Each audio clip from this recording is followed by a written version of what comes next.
industri. Kira-kira apa sih yang ada di benak saudara-saudari sekalian?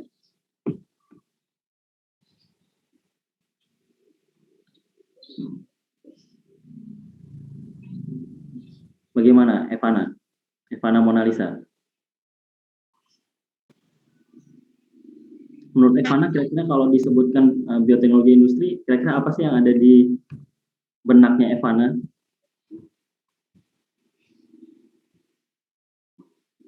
Menurut saya, Pak, yang apabila kalau dimaksud apa baik teknologi industri itu konsepnya itu memproduksi barang atau jasa dalam skala besar secara efisien, tapi tetap melalui pemanfaatan mikroorganisme. Oke, good. Terima kasih, Evana. Terima kasih. Bagaimana menurut Anastasia?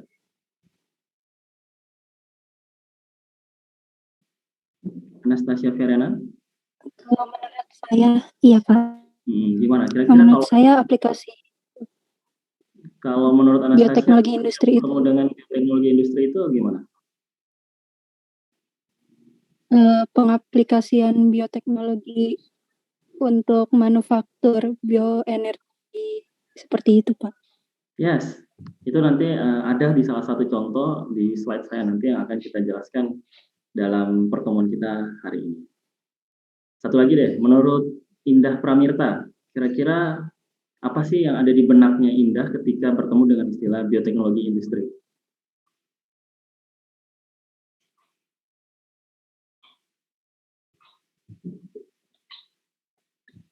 Halo Indah.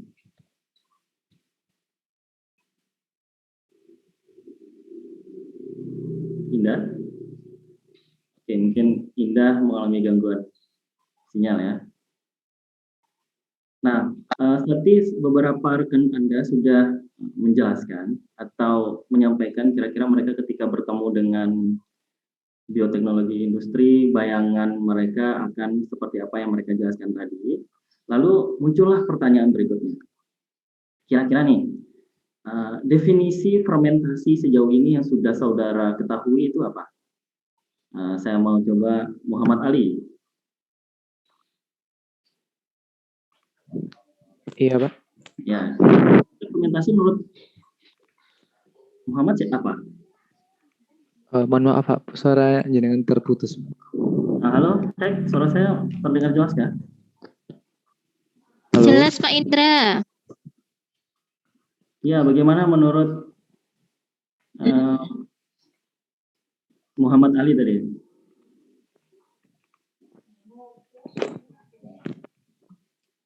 Suara Pak Indra tidak terdengar. Halo, cek 1 2 3, apakah suara saya terdengar jelas? Di sini jelas, Pak Indra. Di kampus jelas suaranya. Mohon maaf, Masih Pak. tidak Di sini terdengar, Pak Indra. tidak terdengar, Pak. Mohon maaf. Oke. Baik. Kalau begitu, bagaimana menurut Teresa? Saya izin live dulu ya, Pak. Oh ya, silakan boleh.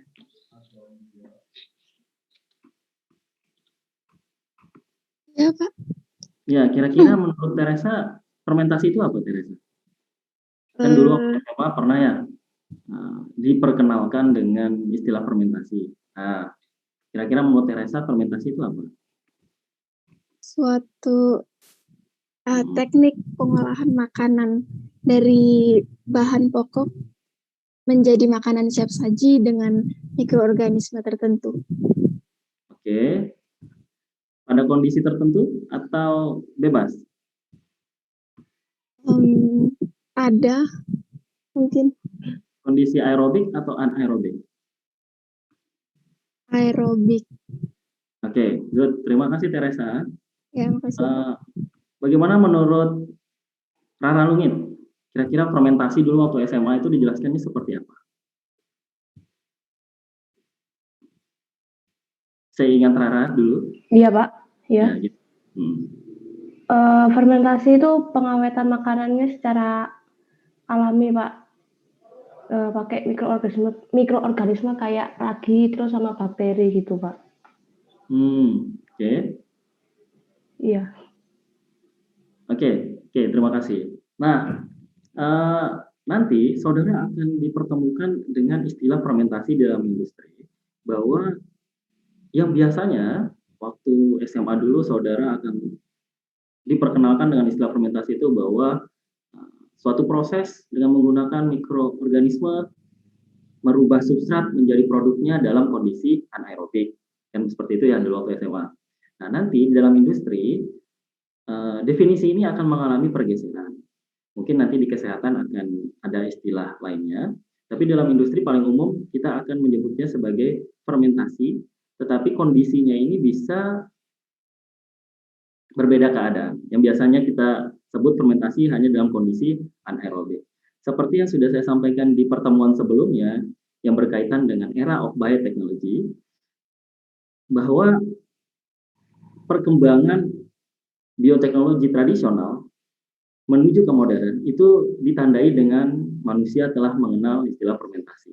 Nah, fermentasi ini terus mengalami perkembangan hingga akhirnya masuklah ke bioteknologi modern dengan kriterianya yang telah disampaikan pada pertemuan sebelumnya, bahwa akan ada pendekatan ilmiah, bahwa di dalam fermentasi nanti kita akan mempelajari lebih lanjut black box, istilahnya kalau dalam industri. Black box itu host, bagaimana proses biokimiawi yang terjadi di dalam sel tersebut, sehingga kita akan tahu seberapa efektif dan efisien produk yang kita akan hasilkan. Baik, mari kita mulai dengan slide saya.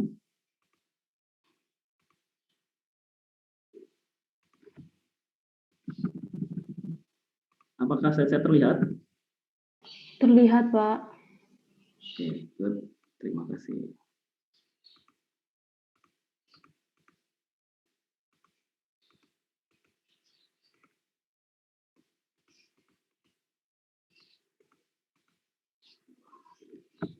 Oke, jadi tadi sudah saya sampaikan bahwa di dalam industri saudara akan banyak bertemu dengan istilah fermentasi. Jadi ini tadi saya sudah sampaikan juga di pengantar bahwa fermentasi ini merupakan salah satu teknik penanda di mana akan terjadinya transisi antara fermentasi kuno, bioteknologi kuno dan bioteknologi tradisional, hingga akhirnya sekarang kita juga akan terus mengembangkan teknik fermentasi. Nah, fermentasi ini jika saudara ingin mempelajarinya lebih lanjut, jadi ilmu yang mempelajari fermentasi itu disebut dengan ilmu enzimologi. Oke, ini tadi bahwa definisi dari fermentasi ini mengalami perluasan makna. Yang tadinya perubahan substrat menjadi produk dalam kondisi anaerobik, tetapi di dalam industri ini bisa terjadi dalam kondisi aerobik, dalam kondisi adanya oksigen. Jadi karena kita sudah mulai banyak, atau bahkan dulu karena perkembangan ilmu pengetahuan sudah banyak mengetahui bahwa selain mikroba anaerobik, bahwa ada mikroba aerobik yang dapat dimanfaatkan. Jadi tujuan dari industri itu adalah untuk mengefisiensikan atau mengefektifkan suatu sistem sehingga produknya itu dapat dihasilkan lebih banyak. Karena tujuannya kan ujung-ujungnya kita akan memenuhi kebutuhan masyarakat dengan memberikan supply ya. Kalau ibaratnya supply-nya terpenuhi, maka harga akan stabil dengan kebutuhan yang tinggi. Jadi kalau dalam ekonomi itu harus seimbang ya, sehingga harga produk yang kita harapkan itu bisa relatif lebih murah. Nah, ini beberapa istilah. Nah, kalau di SMA mungkin Anda mengenalnya seperti istilah sebelumnya, tetapi di dalam industri akan ada perluasan makna bahwa di dalam fermentasi dapat dilakukan dengan kondisi aerobik. Nah, sekarang saya tanya, kenapa bisa demikian? Ada yang tahu nggak? Mari kita analisis bersama-sama. Menurut Dimas Dwi, kira-kira kenapa Dimas? Kok ini bisa mengalami perluasan makna sih, Pak? Gimana menurut Dimas? Mungkin karena untuk memenuhi kebutuhan masyarakat, Pak. Ya, seperti apa? Seperti memenuhi kebutuhan makanan, yang populasinya manusia semakin tahun semakin bertambah, sedangkan cadangan makanan dunia semakin sedikit. Jadi kita memerlukan inovasi. Good, Itu terima mungkin, kasih Dimas. Oke, ada lagi yang ingin menambahkan? Rizky Alivia barangkali? Halo Rizky, suara saya terdengar?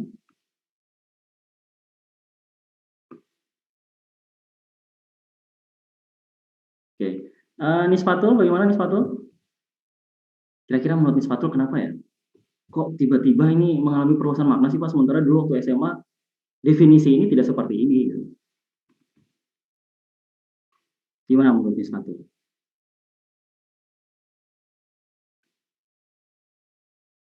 Halo, apakah suara saya terdengar jelas?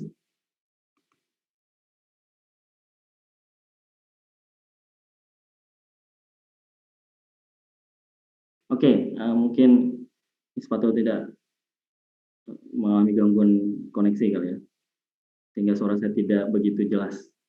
Bagaimana menurut Helen? Kira-kira kenapa sih Helen fermentasi ini mengalami perluasan makna, tahu nggak? Menurut saya itu untuk memenuhi kebutuhan sih, Pak. Jadi kan kebutuhan semakin lama kan semakin bertambah itu, Pak. Oke.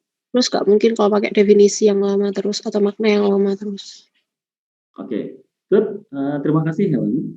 Jadi alasan yang paling utama itu karena ada bagian dari mikrobiologi yang belum tersentuh. Kalau misalnya nih, saudara kan sudah mempelajari mikrobiologi bahwa di dalam mikroba itu ada makhluk hidup yang tipenya obligat anaerobik, ada yang obligat aerobik, dan ada fakultatif anaerobik.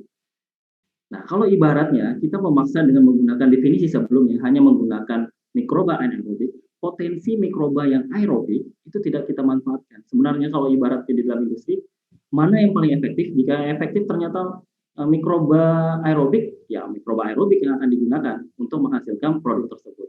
Jadi kan kalau saudara, ini saya rewind kembali ya, mikrobiologinya, bahwa dalam mikrobiologi itu kan ada tipe-tipe kondisi kehidupan dari mikroba.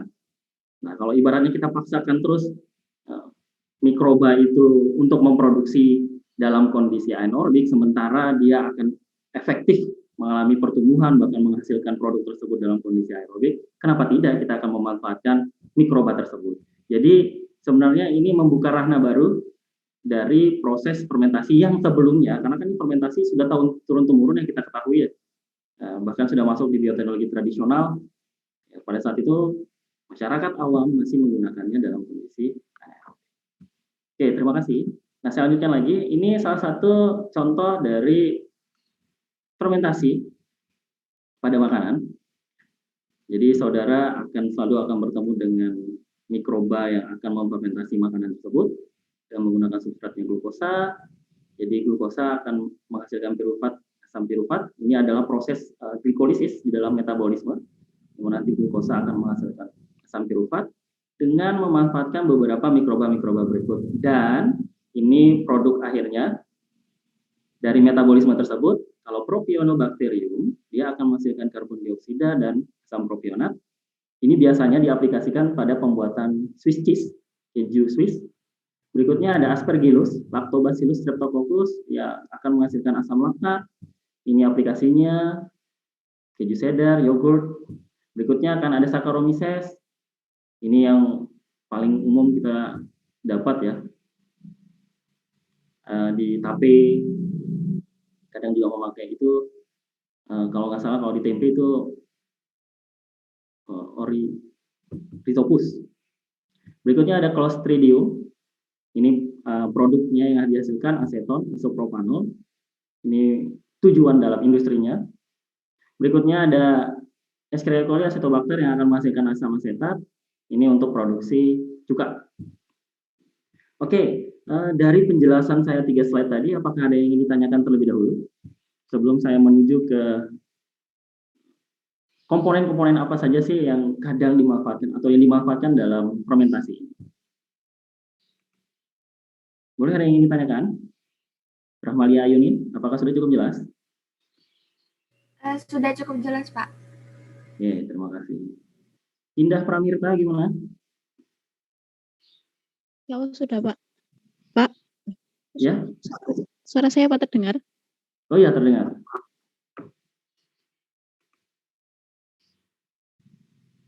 Oke, kalau tidak ada pertanyaan, saya lanjutkan kembali bahwa Di dalam fermentasi makanan itu ada beberapa proses atau beberapa kondisi yang perlu kita pahami lebih lanjut, bahwa kalau kita sudah berbicara ke modern biotechnology, maka akan ada pendekatan ilmiah yang akan kita analisa atau kita analisis lebih jauh. Nah, mikroba apa yang akan kita gunakan? Yang pertama, bahwa mikroba ini akan mempengaruhi kondisi dari produk yang kita harapkan. Jadi mikroba yang sesuai maka akan menghasilkan produk tertentu. Ini contohnya, salah satu contoh nih. Ini padahal sama-sama menggunakan dairy product atau produk olahan susu.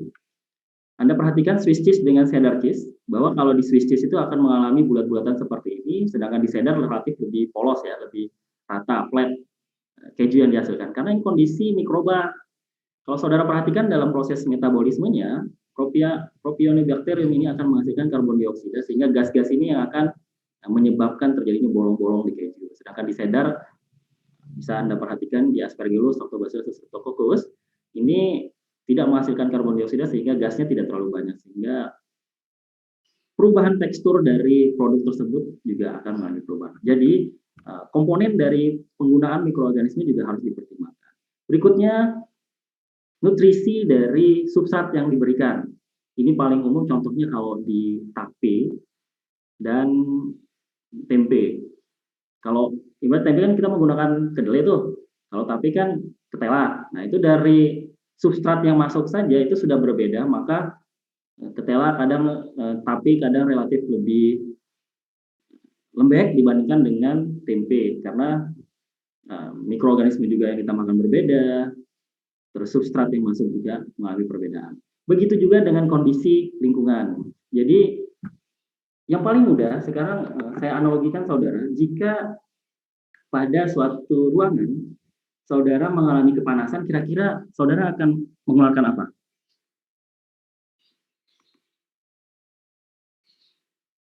Bagaimana?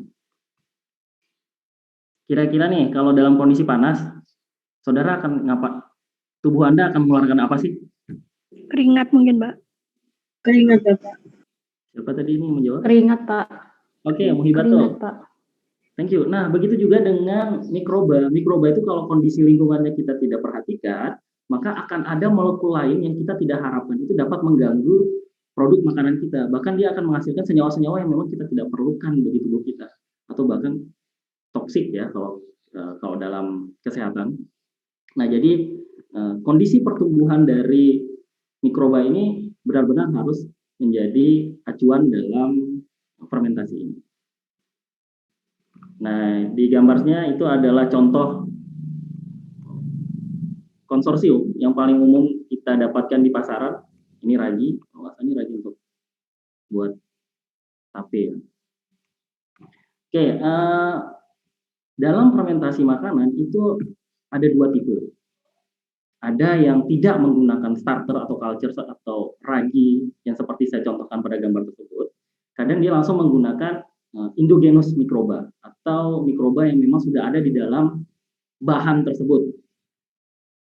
Kalau bahasa mudanya memang mikroba ini tumbuh di dalam, kalau ibaratnya kita menggunakan kol, jadi di dalam kol tersebut sudah ada mikroba tertentu yang justru dapat membantu proses fermentasi tanpa kita menambahkan starter.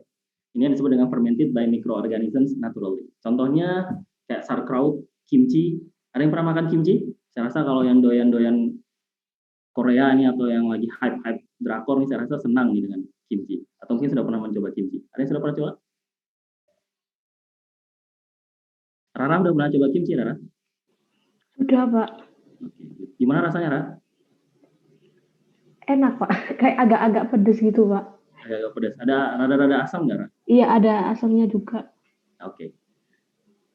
Kalau Dadi pernah nyoba belum? Belum ya. Jadi Dadi ini nanti salah satu pangan asli Indonesia. Jadi sudah saatnya saudara-saudara harus mencintai produk-produknya, produk-produk Indonesia. Jadi kalau bukan kita ya siapa lagi yang akan mencintai produk-produk ini. Jadi sebenarnya ya produk fermentasi di kita itu sangat banyak. Paling tenar ya tempe tadi. Nah, nanti saudara juga akan bertemu dengan tipe lainnya, ada masin. Masin itu makanan fermentasi udang di daerah Nusa Tenggara Barat, tepatnya di Sumbawa. Itu mereka melakukan fermentasi terhadap udang sehingga akan menghasilkan sejenis kayak sambal udang, tapi dia melalui proses fermentasi 2 atau sampai 3 hari. Sehingga aroma seafoodnya itu dalam makanan bisa keluar. Jadi tanpa harus ada udangnya pun, rasanya pun seperti ada udang di dalam makanan. Berikutnya nanti ada pakasam, ada dadi, dan tempoyak. Nah, berikutnya ada yang menggunakan kultur atau raji tadi. Contohnya seperti tape, teh kombucha, kalau saudara pernah minum teh kombucha. Terus ada tempe, ada kecap, ada roti soni. Oke, dari penjelasan saya ini ada yang ingin ditanyakan terlebih dahulu?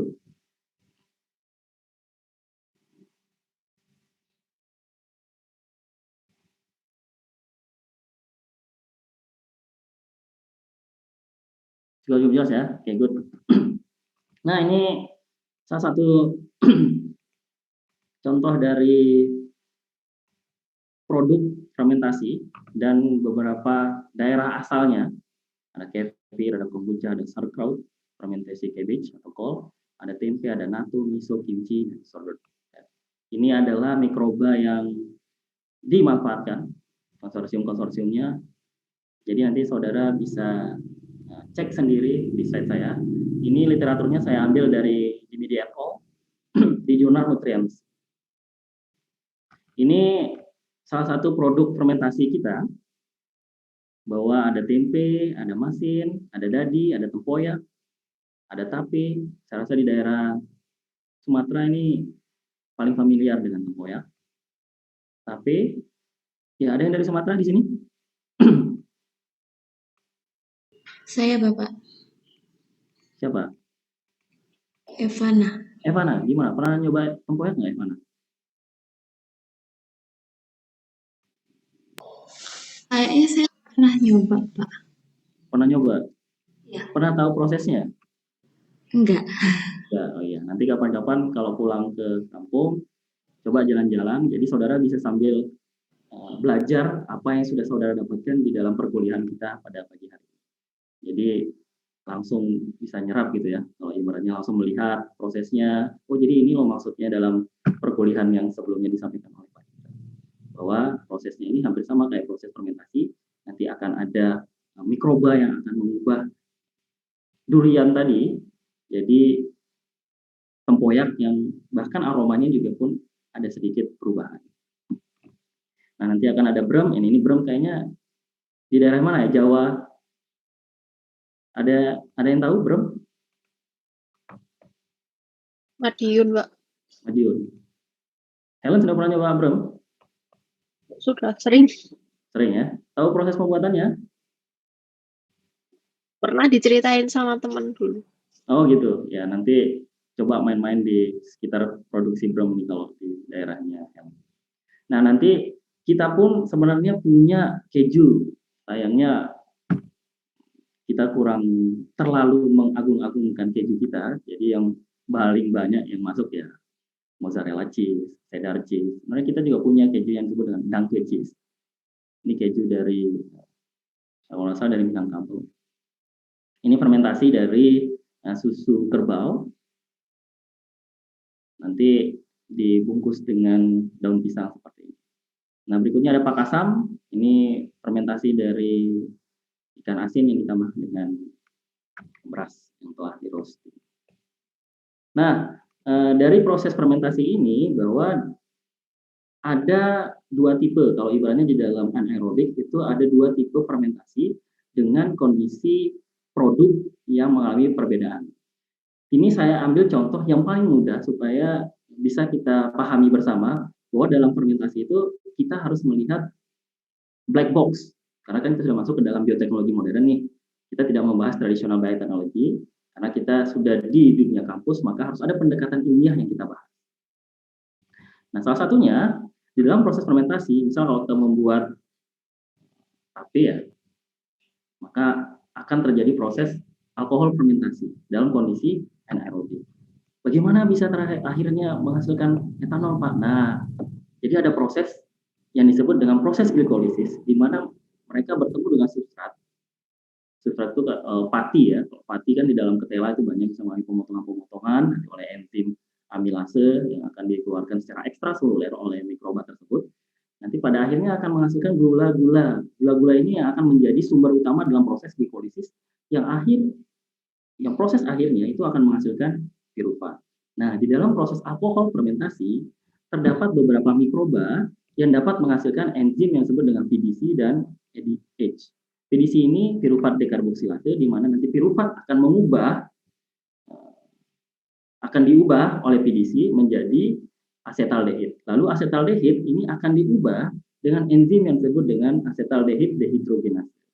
Sehingga akhirnya nanti akan menghasilkan etanol. Nah, proses inilah yang disebut dengan proses fermentasi alkohol. Itulah salah satu penyebabnya kenapa di dalam tape kita kadang terasa kalau yang menggunakan tape ketan ya, kadang kan ada airnya tuh. Airnya itu kadang ada rasa-rasa alkohol. Jadi ini proses fermentasi alkohol yang saudara perlu pahami bahwa di dalam proses pembuatan tape tersebut kenapa bisa mengandung alkohol. Nah, ini nanti juga banyak dimanfaatkan dalam proses pembuatan wine kalau di Eropa. Ya, cuma mungkin karena di Indonesia mayoritas Muslim, jadi kurang begitu familiar di kita. Oke, terkait alkohol fermentasi, apakah ada yang ingin ditanyakan terlebih dahulu?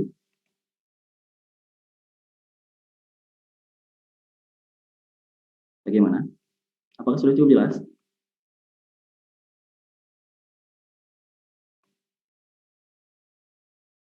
Dina Mariza bagaimana? Apakah sudah cukup jelas?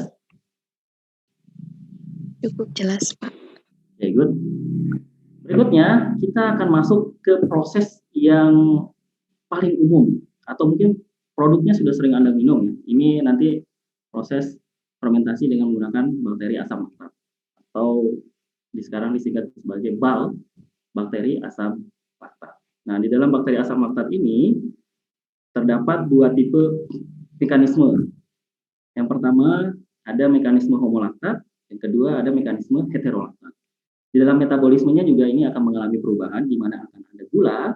Tadi saya sudah jelaskan bahwa nanti gula itu didapatkan dari substrat, tripati atau karbohidrat melalui pemotongan dari enzim ekstraseluler. Nanti akhirnya akan menghasilkan gula-gula yang diharapkan masuk ke dalam tubuh tersebut sebagai proses metabolisme atau energi dalam mikroba tersebut dan akan menghasilkan produk dari atau senyawa hasil metabolisme dari mikroba tersebut.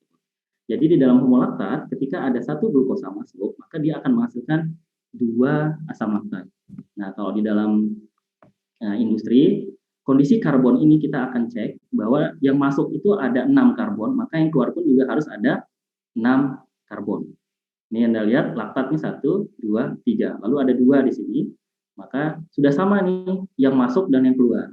Lalu yang heterolaktat bagaimana Pak? Heterolaktat dia akan menghasilkan 1 asam laktat, 1 etanol dan 1 karbon dioksida. Kalau kita hitung ini akan sama nih karbonnya nih 6. 1, 2, 3, 4, 5 karena ada 2 dan 6. Oke. Jadi konsep dasarnya harus jelas. Ketika ada 6 karbon yang masuk, kita harus mencari nih kira-kira karbon yang lain lari kemana. Nah, tujuannya apa? Tujuannya supaya proses metabolisme ini berlangsung secara efektif. Bagaimana caranya ketika kita ingin menghasilkan, contohnya kita ingin menghasilkan produksi asam laktat ya, bagaimana karbon yang masuk ini harus fokus untuk menghasilkan asam laktat.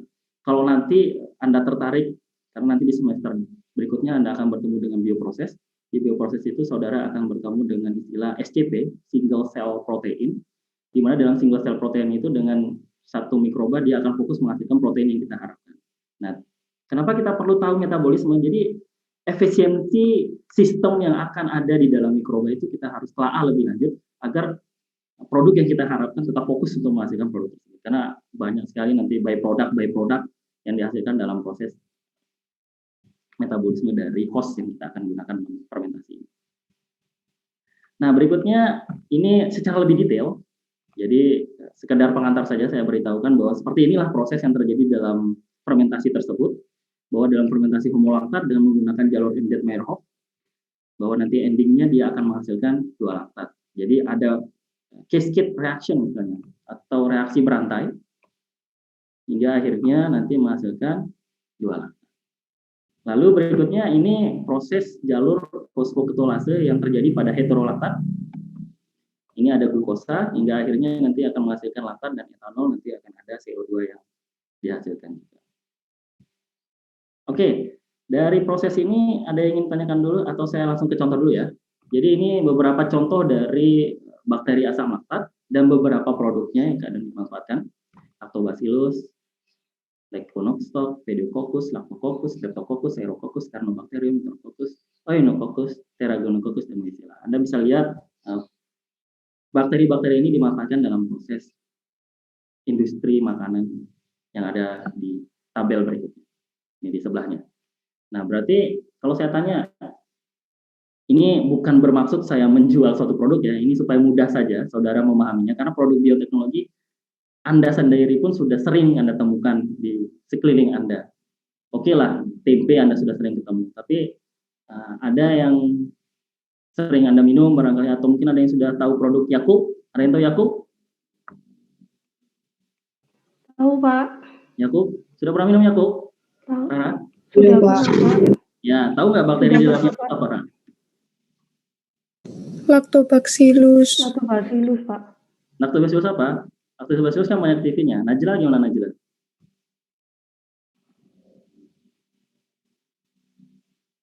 Lactobacillus apa? Lactobacillus casei. Yes. Ya, di dalam Yakult itu ada bakteri Lactobacillus casei, itu bakteri yang baik bagi tubuh kita. Jadi untuk membantu proses pencernaan di dalam tubuh kita. Oke, dari contoh fermentasi yang sudah saya sampaikan tadi, bahwa ada dua contoh, ada yang alcohol fermentation, ada asam laktat fermentation. Di dalam asam laktat ada homolaktat dan heterolaktat. Ada yang ingin ditanyakan terlebih dahulu? Nah, ini saya ngambil contoh yang paling mudah. Sebenarnya dalam industri ada banyak sekali tipe-tipe fermentasi. Nanti ada yang acetic acid fermentation, bagaimana dia akan memproduksi asetat, nanti bagaimana dia akan memproduksi glutamat. Jadi metabolisme yang terjadi dalam mikroba tersebut pun akan mengalami perubahan. Jadi saya kasih contoh sebagai pengantar saja, bahwa yang paling mudah kita pahami bahwa dalam fermentasi yang anaerobik ada fermentasi laktat dan fermentasi alkohol. Oke, ada yang ingin ditanyakan terlebih dahulu?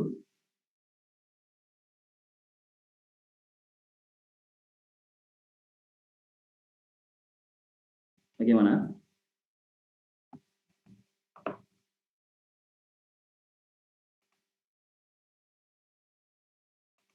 Sudah cukup jelas? Karisma Hurilin, bagaimana Karisma? Sudah cukup jelas, sudah cukup jelas Pak, belum ya, ada pertanyaan. Menurut Karisma yang tadi saya sudah sampaikan, apa yang sudah Karisma dapatkan? Yang maksud Karisma sudah jelas itu di sampai mana, di tahap mana? Bisa di-share kembali ke saya dan rekan-rekan sekalian. Gimana Karisma? Itu Pak, ada dua macam apa namanya, fermentasi, alkohol fermentasi dan asam laktat fermentasi. Alkohol dan etanol fermentasi. Iya. Oke, terus?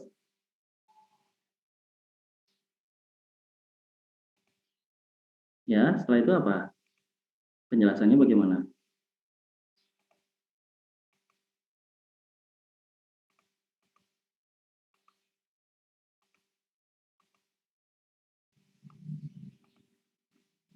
Halo? Bagaimana menurut Rafki? Kira-kira dari penjelasan saya ada yang ditanyakan nggak Rafki? Kalau sudah jelas, Rafki bisa mengulang kembali nggak apa yang saya sudah sampaikan sebelumnya? Saya ada pertanyaan, Pak. Oh ya, boleh Rafki. Gimana? Mengapa bakteri-bakteri tersebut menghasilkan produk yang berbeda-beda? Apa yang menjadi faktor sehingga hal tersebut terjadi, Pak? Menghasilkan produk yang berbeda-beda. Iya, dari satu bakteri tersebut dapat menghasilkan produk yang berbeda-beda. Ya, karena mereka berbeda, Rafki. Rafki dengan Najla berbeda, kan? Cara ngobrolnya juga berbeda, cara melihatnya juga berbeda, bentuk fisiknya juga berbeda. Jadi kalau kita berbicara secara genetis, urutan basa nitrogen, karena kan saudara bioteknologi, maka sekuens dari urutan basa nitrogen yang ada di bakteri-bakteri tersebut juga akan mengalami perbedaan. Ketika berbeda, maka di dalam sentral dogma, mungkin di genetika sudah dijelaskan, bahwa dalam genetika itu untuk menghasilkan suatu protein yang nantinya akan bekerja dalam proses metabolisme, maka akan ada yang disebut dengan sentral dogma dalam proses replikasi, transkripsi, dan translasi. Replikasi dari DNA ke DNA, transkripsi dari DNA ke RNA, translasi dari RNA ke protein. Nah, kondisi basa nitrogen yang berbeda ini juga yang menyebabkan produk dari proses fermentasi ini juga berbeda-beda. Karena protein yang dihasilkan dalam proses translasi juga berbeda-beda. Jadi berbeda tipe, berbeda juga perlakuannya. Begitu ya, Raffi? Baik, Bapak. Terima kasih penjelasannya. Yes. Ada lagi yang ingin ditanyakan? Pak, izin bertanya. Boleh. Siapa ini? Dimas. Ya. Gimana, Dimas? Apakah fermentasi itu selalu berhubungan dengan produk makanan, Bapak? Oh, enggak. Nanti saya akan memberikan contoh bahwa selain dengan produk makanan, itu banyak sekali produk-produk lain di bidang kesehatan.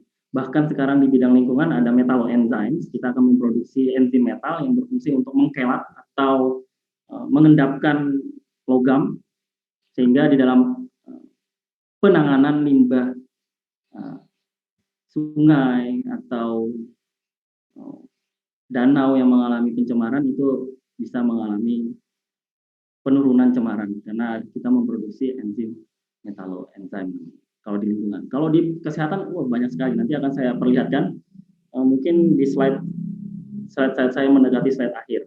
Nanti ada contoh beberapa produk yang dihasilkan dalam bidang kesehatan. Begitu ya Dimas, nanti di slide berikutnya. Baik, Bapak. Oke, ada lagi yang ingin ditanyakan?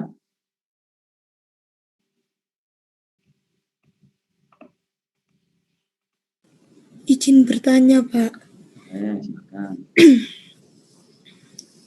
Gimana nih?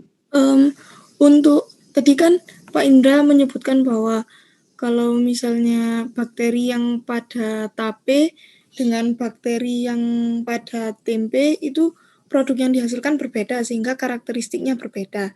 Nah, apa jadinya kalau misalnya bakteri yang pada tempe itu kan harusnya direaksikan dengan kedelai, tapi saya reaksikan dengan singkong. Apa yang akan terjadi, Pak, kira-kira? Wah, bagus ini. Najla sudah mulai berpikir bagaimana menginovasikan sesuatu ya. Jadi ATM, amati, tiru, modifikasi. Modifikasi itu bisa memindahkan mikroba satu dengan mikroba lainnya. Berarti konsep risetnya Najla ini sudah mulai terlihat. Raja punya rasa ingin tahu terhadap produk yang ingin diharapkan. Nggak apa-apa Najla. Nanti Najla bisa melakukan riset kecil-kecilan di rumah. Jadi memindahkan ragi. Jadi bukan bakteri ya yang digunakan kalau dalam proses tape itu kalau saya yeast. Nanti ya juga di dalamnya juga ada konsorsium beberapa yeast dan bakteri. Nanti Najla coba di rumah, tetapi ini kan salah satu produk yang memang sudah dilakukan secara turun-temurun. Jadi ketika Najla mencoba memindahkan bakteri yang lainnya, itu pasti rasanya, bahkan kan ini nanti akan turun ke konsumennya, rasanya juga akan mengalami perbedaan. Ketika mengalami perbedaan di dalam lidah kita ini, kan kita akan melihat reseptor molekul-molekul itu masuk ke lidah kita.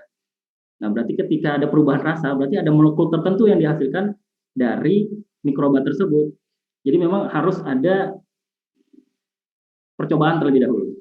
Jadi kalau ibaratnya Najla bilang ada perubahan, pasti akan ada perubahan. Karena dari substrat dan organisme yang dimasukkan pun juga berbeda. Jadi belum tentu dia akan tiba-tiba ya substrat yang dimasukkan itu adalah ketela terus jadi tempe kan nggak mungkin. Tapi itu bagus Najla, itu salah satu bentuk inovatif. Nah dari percobaan yang Najla lakukan bisa jadi potensi untuk berhasilnya karena Najla sudah tahu nih ya komposisi metabolisme yang akan terjadi ketika Rhizopus oryzae misalnya yang dari tempe tadi dipindahkan untuk menghasilkan ketela. Untuk menghasilkan tape, itu mungkin rasa dari tapenya jauh lebih manis, mungkin ada aroma tertentu yang akan dihasilkan. itu bisa dicoba. Dan itu menjadi salah satu bentuk inovasi. Karena kan hal yang baru. Nah, biasanya konsumen itu senang dengan hal baru ya, apalagi kalau enak.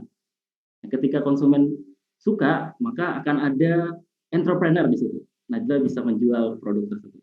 Nanti Najla bisa coba-coba di rumah ya. Iya, Pak. Jadi kalau Najla bertanya ada perubahan, jelas akan ada perubahan. Oke, ada lagi yang ingin ditanyakan?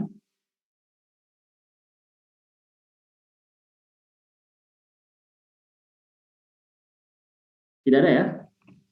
Good, saya kembalikan lagi ke slide. Nah, jadi bagaimana caranya ketika saudara memahami metabolismenya tadi, produk yang dihasilkan dari proses metabolisme tersebut, lalu dalam kondisi lab nih, saudara sudah tahu, maka mulailah kita berpikir bagaimana caranya untuk memperbesar mekanisme ini.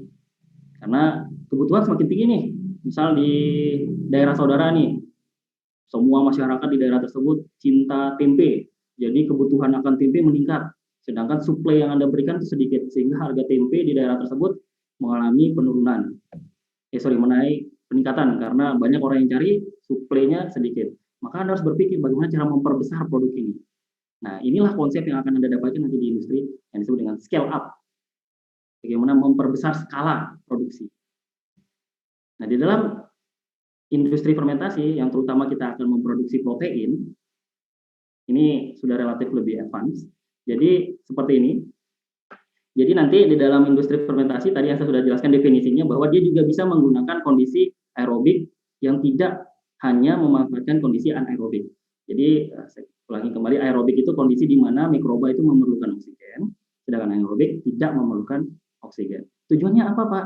Ini nanti ada kaitannya dengan metabolisme mereka, bahwa di dalam kondisi metabolisme mereka ketika ada oksigen, siklus Krebs, siklus Krebs itu siklus setelah glikolisis, kadang dari pirufat nanti akan menghasilkan asetil-CoA lalu akan masuk ke dalam siklus Krebs. Di dalam siklus Krebs akan banyak sekali energi yang dihasilkan. Nah, tujuannya itu karena kenapa? Karena kalau ibaratnya energinya banyak, itu juga kinerja dari hostnya juga akan bekerja dengan baik. Nah, di dalam fermentasi atau industri fermentasi ada beberapa hal yang tidak hanya diproduksi itu produknya saja. Kadang juga diproduksi mikrobanya, biomassnya. Berikutnya ada juga enzim yang dihasilkan dari mikroba tersebut, mau intraseluler, mau ekstraseluler, juga akan diproduksi. Tergantung dari tujuan molekul mana sih dari mikroba tersebut atau proses biokimiawi dari mikroba tersebut yang akan kita produksi. Berikutnya ada metabolitnya. Nah, saudara perlu ketahui bahwa di dalam mikroba atau bahkan dalam tubuh kita, itu juga ada yang disebut metabolit primer dan metabolit sekunder. Metabolit primer itu yang utama yang kita manfaatkan untuk pertumbuhan. Sedangkan kalau dalam mikroba, metabolit sekunder itu kadang untuk pertahanan diri ketika ada yang menyerang, atau dia membalik menyerang mikroba lainnya yang akan mengambil sumber energi. Berikutnya ada produk rekombinan produk. Nah, ini yang sudah masuk ke dalam ranah rekayasa genetika yang di pertemuan sebelumnya saudara sudah mempelajarinya bagaimana proses melakukan rekayasa genetik atau genetic engineering. Jadi mikrobanya itu dilakukan rekayasa sehingga protein yang kita harapkan terproduksi pada mikroba tersebut. Ini salah satu contohnya insulin. Nanti kan insulin biasanya didapatkan dari hewan tuh. Nah, sementara prevalensi orang yang terserang diabetes itu tinggi, maka kebutuhan akan insulin ini akan tinggi kan, sementara suplainya ini rendah. Ini yang menyebabkan harga insulin saat itu tinggi. Nah, muncullah teknik yang disebut dengan rekayasa genetika, dari mana gen yang ada pada hewan tersebut dipindahkan, dimasukkan ke dalam mikroba, sehingga nanti mikroba yang tadinya tidak menghasilkan insulin, dia dapat menghasilkan insulin. Sehingga, coba Anda bayangkan, kan mikroba itu cepat tuh pertumbuhannya tuh. Kalau hewan kan Anda tunggu dulu pada usia berapa, dia akan tumbuh, terus berapa banyak hewan yang akan Anda bunuh, sementara yield dari insulin yang Anda butuhkan itu sangat kecil persentasenya, kan akan lama. Nah, jadi dalam industri itu tidak efektif. Jadi bagaimana caranya mengefisiensikan dan mengefektifkan proses ini? Diambillah gen dari hewan tersebut, dimasukkan ke dalam mikroba, nanti mikroba akan melakukan proses metabolismenya dengan tujuan nanti akan menghasilkan insulin yang kita harapkan. Nanti insulinnya kita kita kemas, kita produksi, jadi insulin yang akan diberikan kepada penderita diabetes. Karena kan kadang diabetes juga kalau kita berbicara nanti ada tipe-tipenya ya, tipe 1, tipe 2, tipe 3. Tapi di materi ini sekedar sekilas saja bahwa insulin itu sudah mulai diproduksi, bahkan bukan sudah mulai, sudah beberapa tahun yang lalu ya, diproduksi secara industrial. Nah, berikutnya nanti ada yang kelima, ini proses fermentasi dengan menghasilkan produk A, tetapi nanti ditambahkan dengan senyawa tertentu sehingga menghasilkan senyawa yang diharapkan. Nah, ini proses transformasi nanti di dalam industri atau di teknik kimia ini sering banyak sekali dibicarakan. Oke, berikutnya ini skemanya ya, skema dari industrial biotechnology. Jadi kalau ibaratnya kita berbicara rekayasa genetika, saudara akan melakukan rekayasa genetika terlebih dahulu, nanti gen dari hewan atau tanaman lainnya yang kita harapkan untuk kita produksi pada bakteri dimasukkan ke dalam plasmid, seperti di penjelasan di perkuliahan sebelumnya, plasmid adalah vektor nanti ini akan yang membantu dalam menghasilkan protein yang kita harapkan, sehingga akhirnya kalau di lab masih dalam bentuk cawan, berikutnya nanti ada yang dalam bentuk labu Erlenmeyer, ini ukurannya biasanya 250 mili.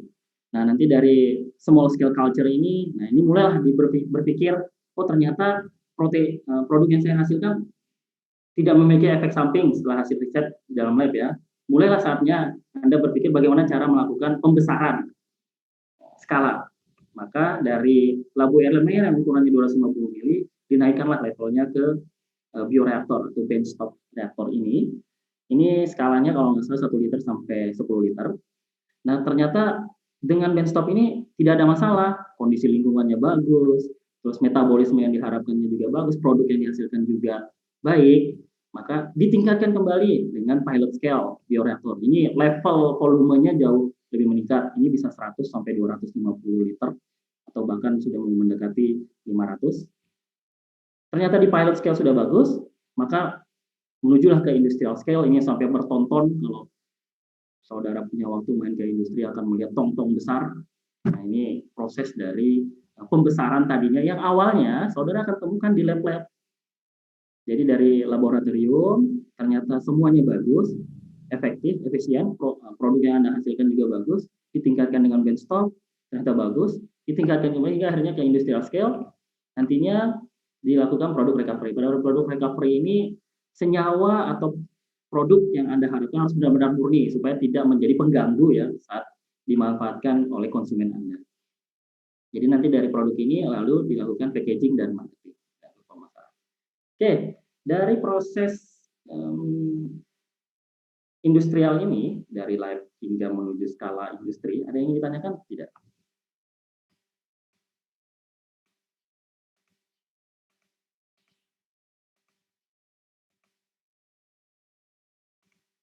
Muhibatul, bagaimana? Apakah sudah cukup jelas?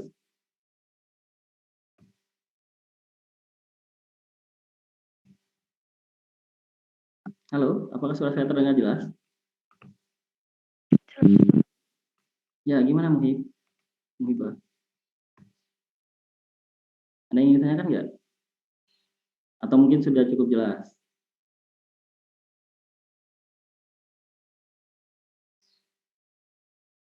Kalau menurut Indah, bagaimana Indah? Indra Pramita. Ya, Pak. Gimana? Ketika Indah mau bertanya nih? Ya, Pak. Ya, boleh. Ketika di tahap benchtop itu ada masalah apa? Diulangi lagi mulai awal lagi, Pak. Dari tahap dari tahap mana, Indah? Benchtop yang nomor 13. Ya. Ya, ketika ada kesalahan di sini, ya akan diselesaikan di sini, di benchtop. Karena di small scale culture sudah selesai urusannya. Jadi prosesnya ternyata sudah benar-benar bagus. Berarti faktor apa dalam tahap bioreaktor ini nanti yang akan menjadi penentu kesalahan. Nanti akan saya jelaskan bagian-bagian dari bioreaktor, karena bioreaktor itu relatif lebih ke arah lingkungan, kita akan melihat kondisi dari pertumbuhan. Sedangkan dari proses metabolismenya sudah banyak sekali kita lihat di dalam laboratorium. Nah, kalau di dalam bioproses ini nanti ada temanya tersendiri. Jadi ketika harus mengulang dari awal ini agak berat rasanya, karena ini banyak sekali step langkah-langkahnya. Untuk menghasilkan mikroorganisme yang rekombinan itu juga perlu riset yang tidak cepat. Jadi perlu tahap. Jadi tahap ini sudah selesai, fix, tidak ada kesalahan, plasmidnya tetap ada pada mikroba tersebut, maka diperbanyaklah mikroba tersebut, diperbanyak lalu dilakukan dalam kondisi yang skala kecil, small scale culture, ini biasanya menggunakan NMR. Kalau ini sudah selesai, maka di benchtop bioreaktor. Kalau ada jadi kesalahan ke sini, misalnya ternyata kita lalai, ya tidak menutup kemungkinan hal ini juga bisa akan kita ulang dari pertama. Tetapi sebagai entrepreneur atau orang-orang industri itu pasti akan berpikir bagaimana memanfaatkan sumber daya yang sedikit dengan menghasilkan produk yang lebih banyak. Jadi hal-hal yang bisa menyebabkan kerugian, ini kan ada pendanaan yang untuk riset ya. Jadi kalau mengalami kerugian ya ini tidak bagus dalam bisnis plan mereka. Jadi harus diperhitungkan secara matang ya. Sudah. Baik Pak, terima kasih jawabannya. Oke, sama-sama. Dina Mariza bagaimana?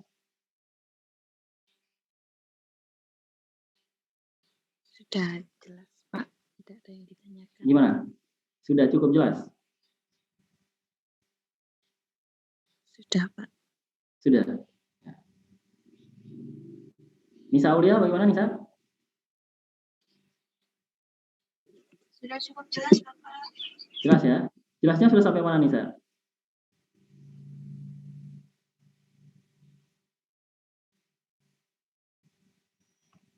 Halo Nisa. Kalau jelasnya sudah sampai mana? Atau mungkin ada hal yang masih belum begitu Nisa pahami?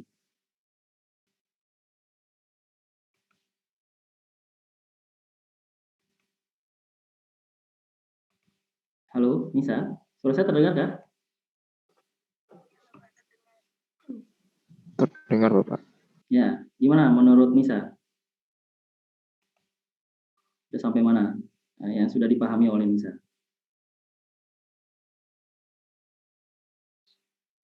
Dari fermentasi prosesnya Bapak, dari yang nomor 13 tadi. Gimana?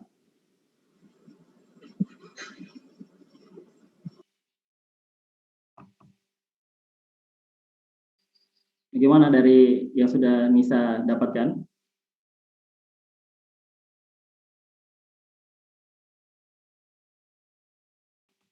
Kalau dari sebelum yang benchtop bioreaktor itu sudah selesai prosesnya, jadi kalau ada kesalahan di nomor 13 itu nanti diselesaikan di situ, gitu Bapak. Dari skema ini, apakah Nisa sudah cukup mengerti?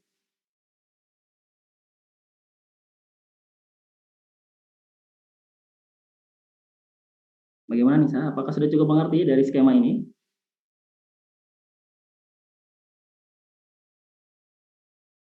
Halo? Oke. Nisa tidak ada suara seperti itu. Yang lain bagaimana? Apakah sudah cukup mengerti dengan skema ini?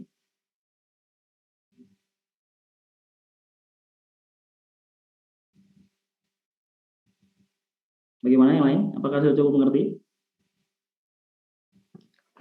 Pak, izin untuk. Oh, boleh. Silakan. Ini Pak, yang dari nomor 12 small scale culture itu untuk urutan selanjutnya itu suara jenengan terputus Pak. Jika berkenan jenengan tolong ulangi lagi. Oh, boleh. Ya. Nah, kalau begini kan saya jadi lebih tahu. Anda sudah pahamnya di mana? Apakah saya terlalu cepat menjelaskan sehingga tidak mudah Anda pahami? Oke. Baik, saya ulangi kembali bahwa ini kondisi di mana kita akan memproduksi protein rekombinan atau produk rekombinan yang kita lakukan rekayasa. Tadinya mikroba tersebut tidak dapat menghasilkan produk tersebut, tetapi kita mengharapkan nih produk tersebut bisa diproduksi pada mikroba. Maka kita lakukanlah rekayasa dengan mengambil gen dari hewan atau tanaman yang notabene dari segi industri tidak begitu efektif dan efisien, maka kita ambil bagian dari gen yang kita harapkan untuk diproduksi dalam mikroba. Ini level 1, 2 sampai dengan level 8 ini. Poin ke-8 dan 10 ini saya rasa sudah di rekayasa genetika di pertemuan sebelumnya. Nanti saudara-saudari sekalian bisa mengecek kembali di pertemuan sebelumnya. Jadi tibalah di mana gen tersebut sudah masuk ke dalam vektor yang sudah berada di dalam mikroba, lalu mikrobanya akan diperbanyak. Ketika diperbanyak dalam kondisi small scale culture ini, dalam kondisi yang kecil, ini ukurannya kalau nggak salah 250 mili, atau bahkan bisa lebih kecil, 100 mili, bahkan 50 mili.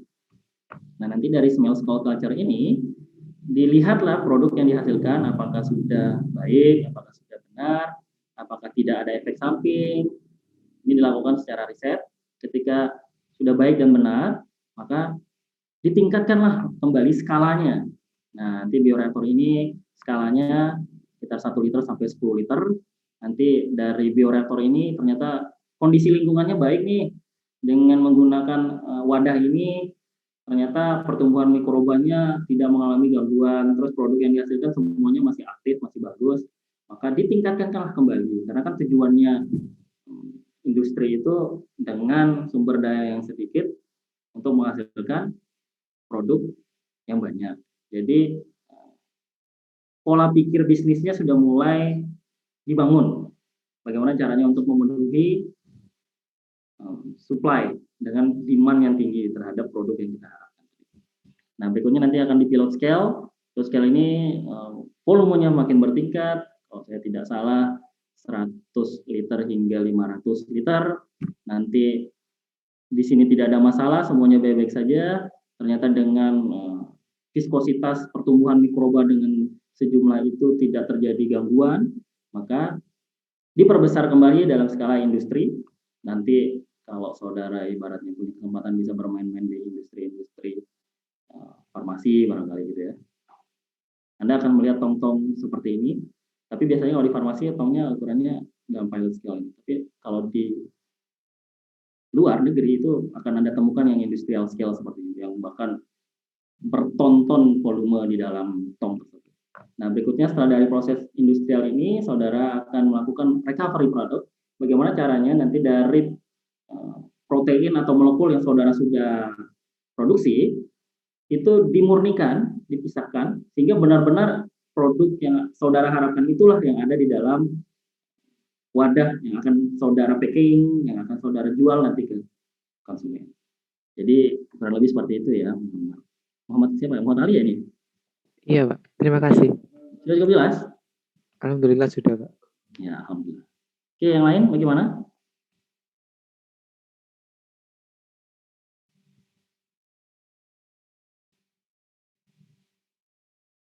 Bagaimana yang sudah cukup jelas ya? Oke, good. Kalau sudah ada lagi yang ditanyakan, mari kita lanjut ke slide yang berikutnya. Nah, di dalam tadi, karena dalam rekayasa genetika sudah banyak kita bahas sampai dalam small scale culture, lalu yang jarang Anda temukan itu yang sudah mulai ke tahap bioreaktor. Bioreaktor itu adalah wadah di mana tempat terjadinya fermentasi. Nah, ini ada bagian-bagian dari bioreaktor, saudara bisa lihat sendiri bahwa di sini ada kontrol untuk mengatur pH, karena kan kondisi lingkungan, kalau di mikrobiologi kan ada faktor pertumbuhan maksimum mikroba pada kondisi pH tertentu, nanti ada pengatur suhu juga di sini. Jadi kalau di dalam reaksi energetika, nanti saudara akan menemukan reaksi endogenik dan eksogenik, di mana dia ada reaksi yang akan mengeluarkan kalor dan tidak melepaskan kalor. Nah, ketika banyak kalor yang dilepaskan, ini kondisi lingkungan akan panas nih di dalam wadah, maka perlu harus ada cooling jacket seperti ini. Nah, berikutnya nanti akan ada impeller, ada baffle, ada diffuser untuk mengatur kondisi gas di dalamnya, bahkan ada foam breaker. Ini kalau ada foam atau buih, itu kadang bisa menyebabkan kontaminan nantinya di dalam bioreaktor, sehingga harus ada yang memecahkan foam-foam tersebut. Jadi kondisinya benar-benar diperhatikan. Kondisi asam, basahnya juga diperhatikan, kondisi suhu juga diperhatikan, bahkan kondisi lingkungan juga akan kita melihat agitasi. Kondisi bagaimana pemutaran bioreaktor di dalam pemutaran substrat, sehingga benar-benar substrat itu tersebar sepenuhnya dan didapatkan oleh mikroba yang ada di dalam bioreaktor. Nanti dengan menggunakan impeller ini, nanti ini ada tipe-tipenya, ada impeller, ada propeller, ada radial, tergantung bagaimana proses dia memutar. Nah, berikutnya akan ada buffle. Buffle ini sekat. Sekat ini sengaja supaya lebih efisien lagi proses pemutaran, sehingga substrat yang ditambahkan itu bisa menyeluruh masuk ke dalam atau bisa diterima oleh semua mikroorganisme yang ada di dalam bioreaktor. Nah, bagian bawah ini adalah bagian tempat kita akan memproduksinya. Nanti setelah beberapa saat fermentasi atau beberapa waktu, maka produk yang diharapkan nanti kita akan keluarkan dari. Nah, jadi ini semuanya termonitor dengan baik. Ini kalau sudah skala industri semuanya harus terstandar. Nah, di dalam operasi bioreaktor tersebut ada 3 tipe yang utama. Tapi nanti di beberapa teknik kimia nanti ada transisi-transisi, tetapi yang umum yang saudara perlu pahami bahwa ada 3 mode operasi ini. Yang pertama ada batch, ada feed batch, ada continuous batch. Kalau batch itu kondisi di mana substrat itu sudah tidak ditambahkan lagi dalam proses fermentasi, sudah tetap. Misal kalau kita tambahkan glukosa hanya dalam 100 mili misalnya, atau 1 liter glukosa, ya udah selama proses fermentasi dan menghasilkan produk, 1 liter glukosa itu yang akan terus dimanfaatkan. Tidak ada penambahan substrat. Ketika fermentasi selesai, maka produk yang dihasilkan akan diproduksi, lalu di recovery seperti yang dijelaskan dalam skema sebelumnya. Nah, berikutnya akan ada feed batch. Feed batch itu kondisi di mana substrat akan ditambah secara gradual, secara berurutan. Nanti ketika dalam kondisi tertentu produk dihasilkan pada jumlah tertentu, maka substratnya akan ditambahkan kembali. Karena ada beberapa mikroorganisme yang akan mengalami gangguan pertumbuhan ketika substratnya dalam konsentrasi yang lebih tinggi. Maka oleh karena itu ditambahkanlah secara berkala. Oke.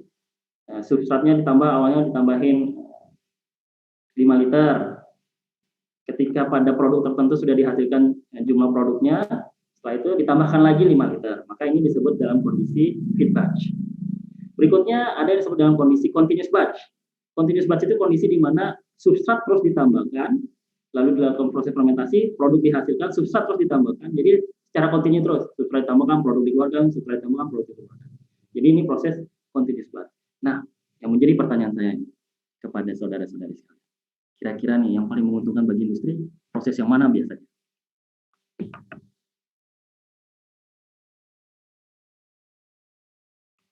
Yang feed batch ya, batch, continuous batch. Kalau di beberapa buku, mungkin kalau dalam buku bahasa Indonesia, batch, feed batch, continuous batch ini adalah bahasa Inggris. Jadi kalau di bahasa Indonesia itu kalau nggak salah batch itu kultur sinambung, feed batch itu semi sinambung, continuous batch itu kultur kontinu. Jadi karena memang ilmu pengetahuan itu berawal dari bahasa Inggris, karena kan artikel publikasi juga berawal dari Inggris, maka saya akan memperkenalkannya dalam bahasa Inggris supaya lebih mudah saudara mengenali istilah-istilah tersebut. Oke, pertanyaan saya, kira-kira menurut saudara mana yang paling menguntungkan nih bagi industri? Yang notabene saudara sudah saya perkenalkan tadi efektivitas dan efisiensi untuk memanfaatkan sumber daya, waktu, dan tenaga. Menurut saudara kira-kira yang mana nih yang efektif untuk industri? Batch kah, feed batch kah, continuous batch kah?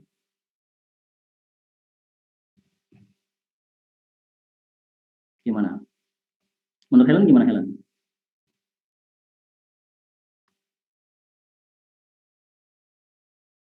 Halo Helen.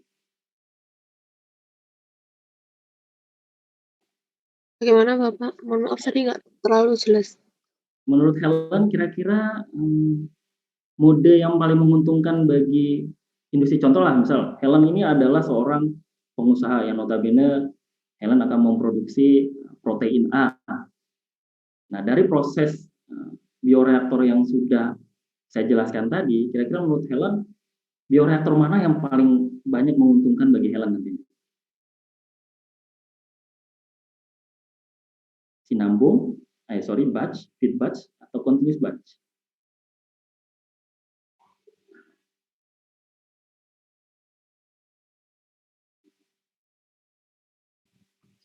Continuous kayaknya, Pak. Yes, kenapa? Kenapa bisa continuous? Bisa beri saya alasan?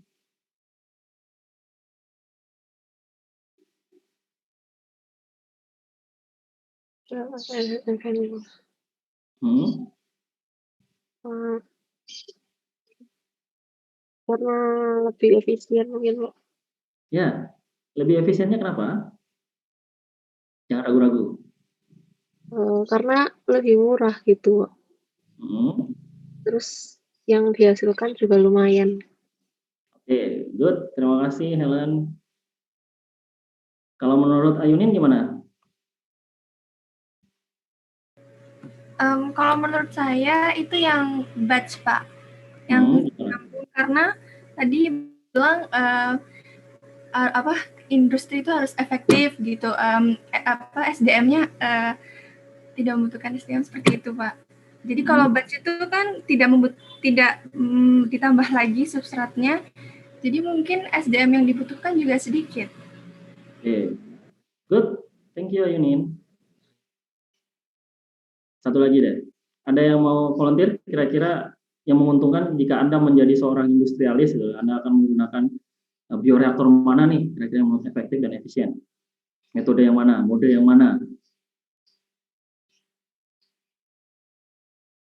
Gimana? Menurut Anastasia gimana? Anastasia Verena? Menurut saya yang batch juga, Pak. Yang batch juga ya, alasannya gimana? Karena nggak ada further inputnya, jadi langsung lebih efisien. Oke, Langsung tidak ada semuanya. banyak sumber daya yang dimanfaatkan ya. Ya, bagaimana kalau semua ini sudah robotik yang notabene tidak memerlukan sumber daya manusia? Misalnya. Kira-kira mana yang menguntungkan menurut Anastasia? Sudah diatur secara tombol-tombol, jadi kita tinggal pegang remote. Jadi dia akan substrat bisa ditambahkan secara otomatis. Menurut Anastasia gimana?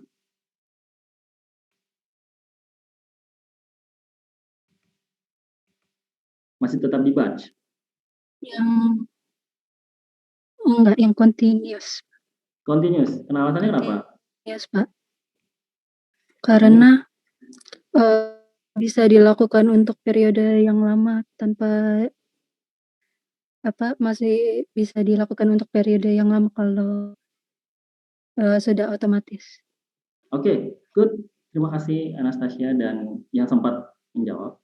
Jadi memang untuk memilih mode ini tergantung ya, tergantung dari tipe produk yang kita harapkan. Tetapi kebanyakan para industrialis itu mereka kepinginnya yang continuous. Bagaimana substrat ditambahkan, produk dihasilkan, substrat ditambahkan, produk dihasilkan. Jadi tidak menunggu waktu, jadi waktunya lebih efektif, lebih efisien, sehingga produk, jadi dia akan berhenti ketika produk yang diharapkan dengan target tertentu sudah tercapai. Mereka bisa berhenti dengan. Tetapi ini tidak bisa digeneralkan karena ada beberapa produk yang memang memerlukan kondisi batch dan feed batch. Tetapi kebanyakan para pebisnis itu memikirkan bagaimana ini bisa lebih cepat, produk lebih banyak menghasilkan, sumber daya lebih sedikit. Jadi kecenderungannya mereka akan lebih memilih ke arah kultur continue atau continuous batch. Oke, dari bioreaktor sini ada yang ingin ditanyakan terlebih dahulu?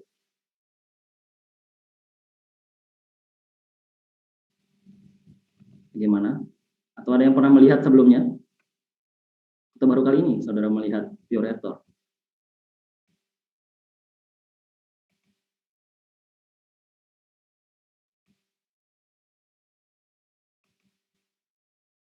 Bagaimana? Rara Lugit, apakah ada yang ingin ditanyakan? Rara?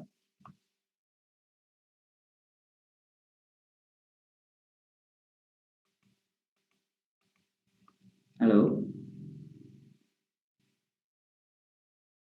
Tidak ada ya? Oke, baik. Saya lanjutkan kembali ke slide berikutnya. Bahwa tidak hanya sesuai dengan pertanyaan saya tadi, Muhammad Ali ya. Bahwa tidak, saya lupa ya nanti siapa tadi yang bertanya. Bahwa tidak hanya produk fermentasi itu hanya pada makanan. Ini salah satu contoh yang ada pada bidang kesehatan. Bahkan mungkin di slide-slide saya sebelumnya, saya sudah menjelaskan bahwa produk bioteknologi itu tidak hanya di makanan, bahwa ada di bidang kesehatan dan bahkan bidang-bidang lain. Ini salah satu contohnya. Contohnya cervical cancer vaccine, terus epidural ini faktor pertumbuhan, ini hormon, berikutnya ada hepatitis. Nah, ini salah satu contoh-contoh yang akan banyak dimanfaatkan di bidang kesehatan. Ini saudara lihat fungsinya buat apa, interferon buat terapi untuk leukemia, hepatitis vaksin yang diproduksi pada Saccharomyces cerevisiae. Jadi ini salah satu beberapa contoh dari produk dalam proses fermentasi ini dengan melakukan rekayasa genetika. Makanya di sini disebut dengan rekombinan DNA. Berarti DNA-nya berasal dari gen lain yang sudah direkayasa. Sudah bukan wild type, bukan gen yang memang ada di dalam tubuh mikroba. Ya, jadi tadi siapa yang bertanya ini? Saya lupa. Saya, Pak. Oh, Dimas ya. Iya, Dimas, ini contohnya. Jadi tidak hanya produk pangan ya. Di bidang kesehatan juga ada, di farmasi juga. Jelas ya? Jelas, Pak. Oke, ada yang ingin bertanya kembali?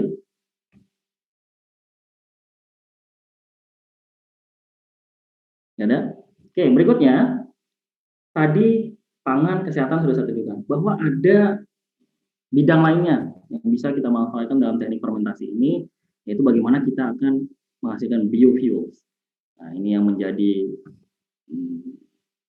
perbincangan karena kondisi energi tidak terbarukan kita mulai mengalami penurunan, sehingga kita perlu mencari alternatif energi. Lalu bagaimana kita mencari alternatif energi? Salah satunya dengan menggunakan biofuels, bahan bakar energi dari makhluk hidup yang diproduksi dari makhluk hidup. Jadi, karena kan kita ketahui nih kalau Anda baca di media-media bahwa menggunakan energi tidak terbarukan itu kadang ada efek sampingnya terhadap lingkungan, pembakarannya itu bisa menyebabkan perubahan lingkungan, maka mulailah orang banyak beralih untuk mencari alternatif energi. Nah, di dalam fermentasi, dalam biofuels utamanya, fokusnya dalam etanol, itu nanti, ini salah satu contohnya di Brazil ya, kalau nggak salah di Pertamina juga sudah mulai ada campuran etanolnya. Nanti ini kita akan memproduksi etanol dengan proses fermentasi. Karena tadi kan seperti di awal saya sudah jelaskan bahwa ada alcohol fermentation yang notabene juga akan menghasilkan etanol. Nah, etanol inilah yang akan kita coba tingkatkan produksinya pada mikroba tersebut sehingga nanti kita bisa manfaatkan sebagai biofuels untuk kebutuhan energi bagi kita. Nah, di dalam proses biofuels ini terdapat sudah 4 generasi. Nah, generasi pertama itu substratnya itu berasal dari pangan, contohnya kayak jagung, tebu. Nah, di dalam generasi pertama ini sangat tidak baik karena kita akan berkompetisi dengan pangan. Nanti bagaimana caranya jagung tadi, ternyata kebutuhan akan energi itu tinggi, jadi jagung kita bisa habis. Nanti apa yang kita makan? Pangan kita jadi malah yang berkurang. Tebu kita jadi banyak yang dimanfaatkan. Maka generasi pertama ini mayoritas sudah banyak ditinggalkan untuk memproduksi biofuel. Maka menujulah ke generasi yang kedua, second generation.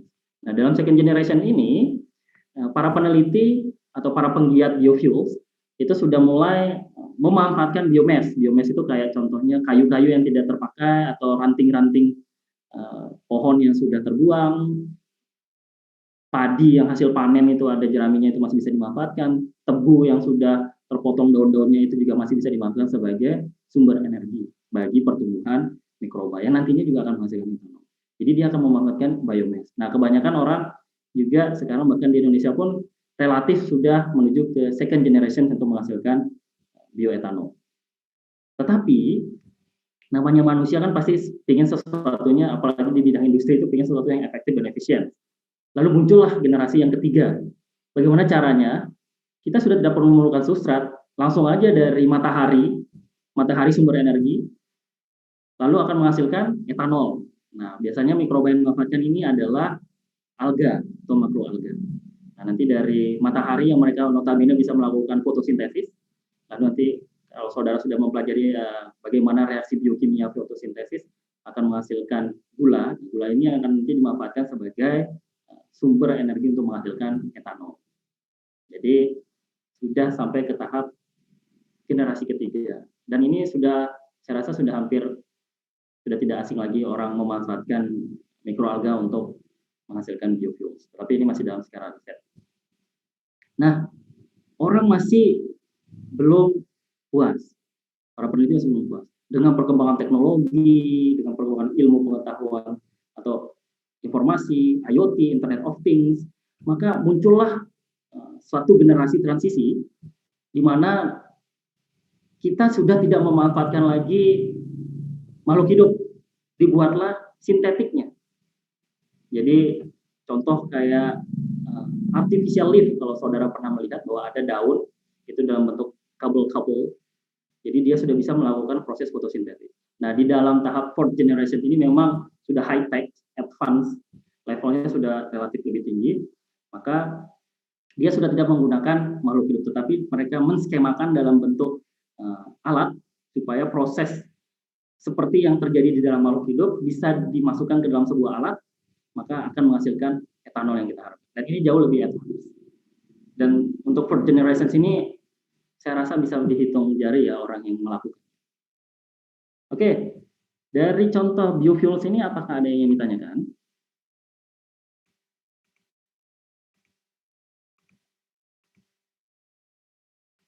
Bagaimana? Apakah sudah cukup jelas?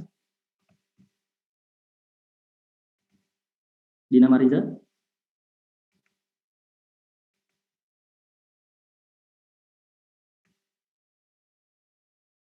Rizky Alif ya, bagaimana Rizky? Halo. Sudah jelas Bapak. Sudah jelas ya? Ya.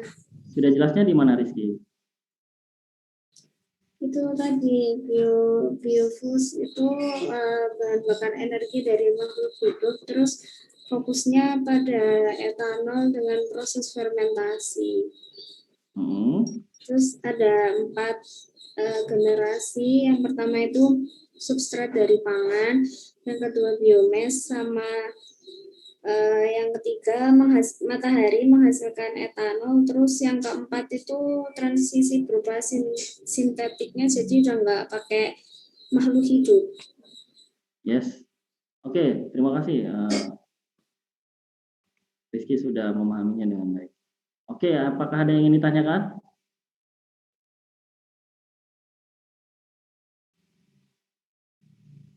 Bagaimana? Fatimah, Fayud? Ada yang ingin ditanyakan? Ini slide terakhir saya ya. Kita masih ada waktu sekitar 7 menit lagi. Bagaimana Fatimah? Iya Pak, ada yang ingin saya tanyakan. Boleh, benar. Berarti dari 4 generasi biofuels ini semuanya memanfaatkan proses fermentasi ya Pak? Ya, kalau sudah disintetik saya rasa karena sudah tidak memanfaatkan fourth generation, nanti mungkin istilahnya akan mengalami perubahan ya. Ini perlu kajian lebih lanjut untuk yang fourth generation. Ya, begitu ya. Ya, good. Pertanyaannya bagus sekali. Yang lain bagaimana?